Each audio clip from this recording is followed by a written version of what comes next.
श्री स्वामी समर्थ सगळ्यांना. आपल्या शुभविश्व चॅनलमध्ये तुमचं मनापासून स्वागत आहे. आज सकाळची देवपूजा करून घेतली.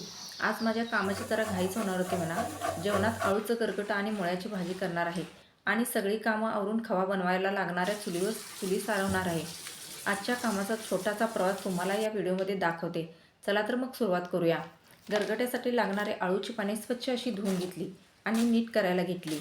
नीट करून झाल्यावर आळूची पाने बारीक चिरून घेतली. आता एका भांड्यात पाणी गरम करायला ठेवले. पाणी गरम झाल्यावर त्यात चिरलेल्या आळूची पाने शिजायला ठेवायची. अगदी उकळी आल्यापासून एक 4 ते 5 मिनिटं. असं केल्यानं काय होतं, आळूच्या पानामुळे घशातील जी गवगव होते ती होत नाही. आता 5 मिनिटांनी आळू पाण्यातून काढून घेऊन स्वच्छ अशा थंड पाण्याने धुवून घेते. इकडे आता फोडणीची तयारी करून घेते. त्यासाठी गॅसवर कुकर ठेवला. त्यात तेल घातलं. तेल तापलं की भरपूर असा लसूण बारीक कुटून घेऊन तेलात टाकला. लसूण छान परतला की त्यात आपण साठवणीचं लाल तिखट घातलं. त्यानंतर भिजवलेले शेंगदाणे, वाटाणे आणि वरणा घातला. मी हे रात्रीच भिजवून ठेवलं होतं. फोडणीत आता शिजवून ठेवलेले आळू घातलं. सगळं आता मस्त एकजीव करून घेतलं. मग आता तूर डाळ घातली आणि चवीपुरतं मीठ घालून छान असं सगळं परतून घेतलं.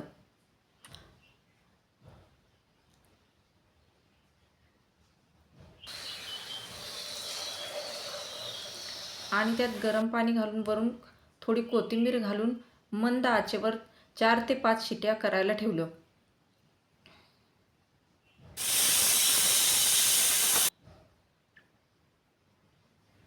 आता मुळा किसून घेते.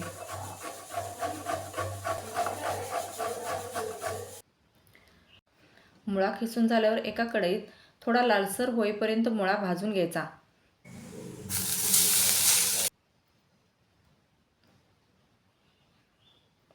मुळा भाजून झालाय.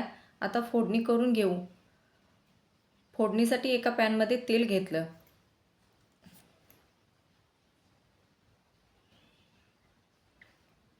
तेल तापल्यावर जिरे, मोहरी फोडणीला घातलं.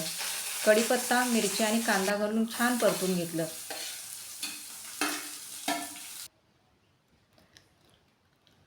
कांदा परतला की हळद, भाजलेला मुळा आणि मीठ घातलं.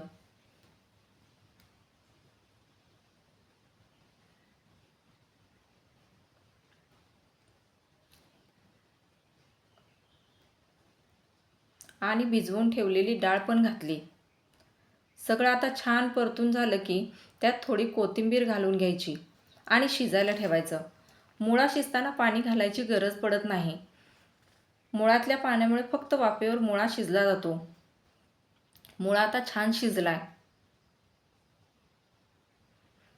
मस्त असं आळूचं गरगटं तयार झाले आणि मुळ्याची भाजी पण तयार झाली.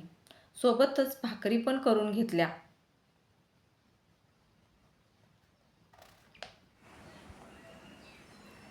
सगळी कामं आवरून मी आले आता आमच्या खवा बनवायच्या खोलीत. रोजचा खवा बनवायचं काम असल्यामुळे चुली जरा उकरल्या जातात. चला आता मी सारवून घ्यायची तयारीला लागते.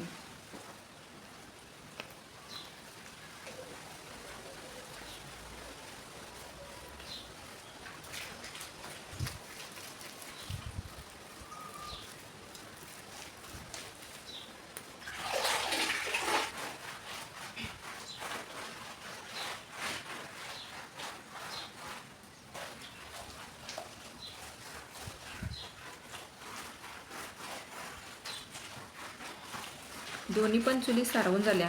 त्यानंतर मी आणि मुलानं सगळीकडे पाणी मारून सगळी खोली स्वच्छ धुवून घेतली. आता पुढचं खव्याचं काम याच चुलीवर करणार आहे. अशा पद्धतीनं आजच्या दिवसाची ही सगळी कामं तुमच्यासोबत शेअर केली. व्हिडिओ आवडला तर लाईक, शेअर आणि आपल्या शुभविश्व चॅनलला सबस्क्राईब करायला विसरू नका. पुन्हा भेटू अशाच एका नवीन व्हिडिओमध्ये. धन्यवाद.